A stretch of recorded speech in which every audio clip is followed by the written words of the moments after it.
Some background information on the autoimmune disorder is that previous cases of vitiligo are recorded as far back as 1500 BC, which was 3,000 years ago.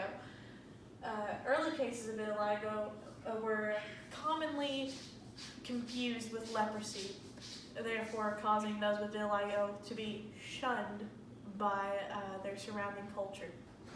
And after my own thorough research on the autoimmune skin disorder, the origin of who founded the disorder, giving it its actual name, and when was nowhere to be found. The transmission of vitiligo cannot be passed on like some sort of contagious disease. Dermatologists suggest that it may run in families, alluding to the disorder being genealogical.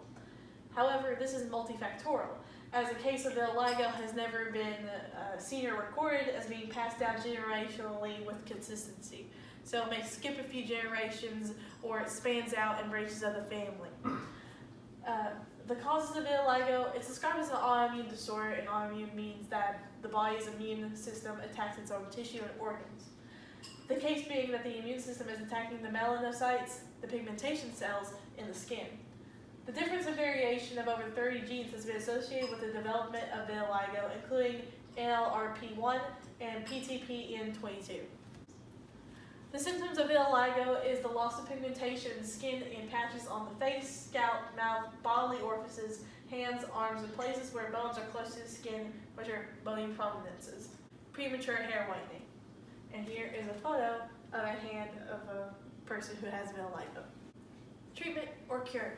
There is no cure for vitiligo, but there are methods of treatment to reduce the visibility of vitiligo.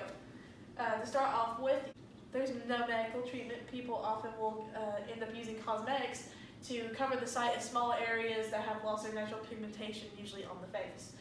There's medication, which is typically topical creams or ointments that are applied to areas that have lost their pigmentation in an attempt to bring back some of that color in the cells. There's light treatment, which is just light therapy with regular UV rays. There's PUVA light therapy, the use of UVA light exposure and medication called Serolin to restore skin pigmentation. Then there's also surgery, which is the use of skin grafts to replace sections of the skin that have lost the pigmentation. There is non-conventional treatment, things such as herbs and home remedies, things that are modern Western medicine. And depigmentation, which is the use of topical cream over the span of 1 to 4 years to remove the remaining pigmentation in the skin. In terms of prevention for vitiligo, there is no way to prevent it. Yeah, we threw Michael into the presentation.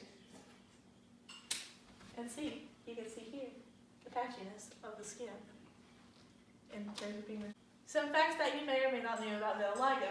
Michael Jackson, the musician, and Steve Martin, the popular comedian, experienced vitiligo. In the photo here to the right, you can see on the lower chest area that there is patchiness in the pigmentation there.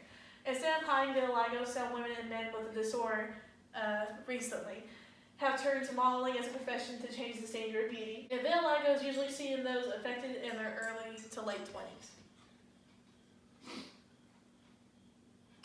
And there is the switch.